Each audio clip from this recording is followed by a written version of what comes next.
complete. Dharm Dhwaj is installed on top of the Ram Mandir, and we have someone who needs no introduction. Nice to have you once again to talk about Ram Mandir, Dharm Dhwaj, and the Indian civilizational ethos. But before we go any, further, I just want to begin by asking you, Bhagwa Bhagwa सब कहते रहते थे, आज जो color of the flag is saffron. What do you think this will do to the ecosystem that is, that just hates the color saffron? Pranesh, Bhagwa is the color of purity. It's a color of sacrifice. It's the color of monkhood. It is the color of Maryada Purushottam, Lord Ram. I don't think anyone sensible should have a problem with this. This is something that this is a color that in many ways defines who we are, but this is not the only color that we have. We have white as a pure color as well. Many of our monks wore white. We have green as the color of Ma Prakruti. We have blue as the color of the divine very often because our ancestors saw it linked to the sky. So we saw beauty in many colors, and I see tremendous beauty and power as well in the Bhagwa. And I'm delighted to see the Bhagwa Dhwaj going up, because that means that the temple complex is complete. And Lord Ram is back where he was supposed to be, where a tragedy removed him 500 years ago. But he is back, and he's back properly. 5 centuries is a long time, sir. I hope you would agree. But, now that the Dharm Dhwaj has been installed, what do you think will change? Look, 5 centuries is a long time in the lifetime of a human being. In the lifetime of the only pre-Bronze Age culture that is still alive, it was, yes, a difficult period, but not such a long period. We've been around for thousands of years. We are the only pre-Bronze Age culture that is still alive. And to me, this struggle for the revival of this temple, which was destroyed by the Uzbek barbarian Babar, as K.K. Mohammed Saab had said, this struggle shows our civilizational stubbornness. Remember, a civilization does not die simply because it loses a few battles. That can happen to anyone. You lose a few battles, you win a few battles. That's a part of life. Ups and downs are a part of life. Victories and defeats are a part of life. You die only when you surrender, when you refuse to stand up for your ancestors, when you refuse to keep the flame alive. Our ancestors never did that. We will never do it as well. And as the Mahadev is our witness, I'm sure our descendants will not too. They will keep the flame alive. The Prime Minister, during the course of his address, said the mentality of servitude denied the very essence of Ram. He went on to speak of Macaulay, the imperial culture, the colonial mindset, etc., etc. अब जब ये धर्म ध्वज की स्थापना हो गई है, तो जो एक तरह से एक इकोसिस्टम है हमारा, जो डिनाइल में है, परपेचुअल डिनाइल में, वो कहता है ये मिथिकल है, ये there is no history to this, all of this is, your dreams, fantasy. उनके लिए क्या ये सबक है? देखिए प्रणेश, अगर आप if you see it from a broader perspective, कठिनाई ये है कि करीब 200-250 साल तक आधुनिकरण का मतलब पश्चिमीकरण हो गया था। और आप देखेंगे कि कई संस्कृतियां हैं, कई देश हैं जो इस मापदंड पर चलने की कोशिश कर रही थी। जो अगर आप टर्की को देखेंगे, कमाल अतातुर्क के जमाने में उन्होंने अपने देश का पूरा पश्चिमीकरण कर दिया। अपने प्राचीन जो संस्कृति थी एक तरह से उसे नकार दिया, ध्वस्त कर दिया। इट वाज ऑलमोस्ट निहिलिज्म, ठीक है। फिर एक दूसरी एक्सट्रीम है, एक दूसरी अति है जो आप पाकिस्तान में देखते हैं, शायद रेडिकल इस्लाम में देखते हैं कि भाई हमें पश्चिमीकरण करना नहीं है तो हमें आधुनिकीकरण भी नहीं करना है, हम बस जो 1000, 1500, 2000 साल पहले जो हमारी जीवन शैली थी उसी तरह जिएंगे, कुछ आधुनिक टेक्निक कुछ नहीं चाहिए। भाई ये दोनों जो अति हैं, जैसे हमारे पूर्वज कह गए थे, अति सर्वत्र वर्जयित, extremism of any kind should be avoided. That is precisely what I think the honourable prime minister is trying to tell us, that India must modernize. We must accept modern technology. We must celebrate it. We must innovate ourselves. The benefits of Western science of the modern day, the benefits of English. We are speaking in English. English is the language of modern science. We should learn it. Of course not. Of course, why not? You know, the Ram Janmabhoomi temple has been built using modern engineering techniques by L&T, absolute cutting edge technology, which is good. But at the same time, modernization should not mean Westernization. We'll accept the good things from the West, but our roots must be Indian. Nothing wrong with all of us knowing English and learning from Western science, Western knowledge systems, but we must be as comfortable in our own mother tongues as well. You in Bengali, me in Hindi. एक तरीके का सोचना ये हो सकता है कि भाई हिंदी का प्रभाव ठीक है, अंग्रेजी का प्रभाव ठीक है, अंग्रेजी का दबाव नहीं होना चाहिए. And that is precisely the balance that I believe Prime Minister Modi is asking us. I think that's so well said. I support. प्रभाव ठीक है, दबाव नहीं होना चाहिए. And when you say that, you also mean that while we are open to Western ideas, modern concepts, we should not be hesitant or embarrassed about our own culture, civilizational ethos, because Absolutely. that has been the problem really, or the root of the problem. Absolutely. And look, the Kamal Ataturk model, that model was attempted in various countries. It was attempted in India as well. It was attempted in China too, Pranesh. The Cultural Revolution and the Great Leap Forward. Marxism is not a Chinese philosophy, na? That's also a Western philosophy. True.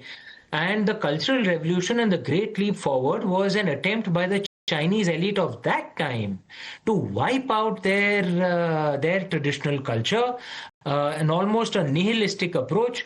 You know that song, it was there before you were born, Pranesh, but it was there my time, wo chodo kal ki baat purani, and that attitude various countries have attempted. I guess what is called for is balance. There are beautiful things in our ancient culture which we must celebrate, but there are things which need reforming, things which we should learn from the modern West, things which need reforming as well. Look at the example of the Ram Janmabhoomi Ji temple. The Shilanyas was done by Chopal Ji, who is a Dalit Hindu, which was a reform and a very good reform, right? Pranesh, just 2-3 generations ago, there used to be this tradition, this belief system called Kala Pani. You couldn't cross the seas, otherwise Jaat Bahishkar ho jata tha. You would lose your community,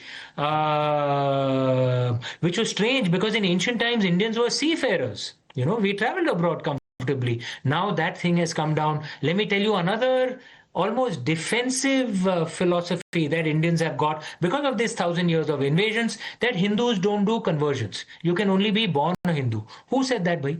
How did Southeast Asia become Hindu in the first millennium common era if Hindus did not do conversions, right?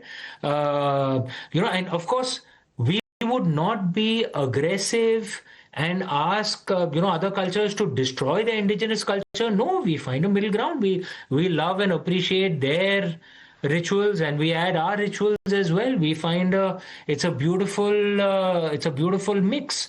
So why should we not be expansionary? I think we should be like how our ancient Indians were, how our ancestors were, vigorous, confident, outgoing. Let's give up this defensive mindset, which made sense because of 1,000 years of invasions. At that time, yes. Now, no longer. Particularly when the temple has come up, it's a time for confidence. Time for a vigorous, outgoing, confident India. Let's see how this comment is received on, at least on social media. But let me ask you, when people say... Bhagwa, Pradesh, I will clarify. I'm not suggesting that that we should have internal divisions and we should No, have of fights. course, You know, I I've get said it. this No, I repeatedly. didn't mean that. All of us Yeah, yeah. Indians are one. No, Yeah, yeah. no internal disunity at all. That's one lesson from the last 1,000 years. We've lost often because of internal disunity. If you're an Indian, you're one of us. We should have that attitude. But we must be outgoing, confident, look to bring India back to the status that Mother India had 1,000 years ago. When people say that Bhagwan Sri Ram is Maryada Purushottam, how would you explain this term to a child? Pranesh, the actual translation of Maryada Purushottam is the ideal follower of laws, ideal follower of honor. Because Purushottam means ideal man, but when you add Maryada to it, it becomes the ideal man who's the ideal follower of laws, of honor, of traditions. And I think that is something that perhaps we modern Indians can learn from Lord Ram. Lord Ram was a believer in a rule of law. Often we Indians keep breaking laws even when we don't have anything to gain from it. Maza aata hai hame kanun todne mein, line todne mein. Society becomes a lot more efficient if we are law abiding, and that's one of the things that Lord Ram would expect of us. Also in the way we speak to each other. It's not that Lord Ram would not fight when he had to. When he had to fight, he would fight very strongly.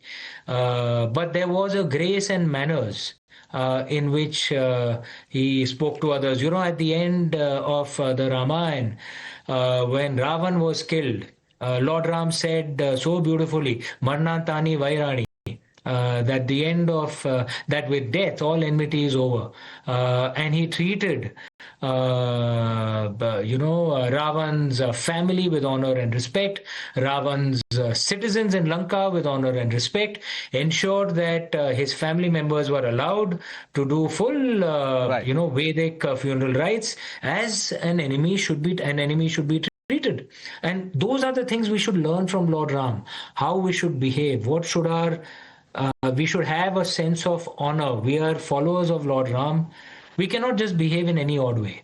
We should not. The conversation around Ayodhya Ram Mandir, the Dharm Dhwaj, has been going on for some time. Sir, is there anything that, you've not been asked yet, something that you think is less talked about that people should know? I think, Pranesh, many people have spoken of the Dhwaj itself, the symbolism behind the flag. I want to explore that a bit. As you would have shown in your TV channel, there is, of course, Om, which every Indian knows. There is the symbol of Surya, of the sun god, because Lord Ram was a Suryavanshi. His family, his dynasty, the Ikshvaku dynasty, they were Suryavanshis.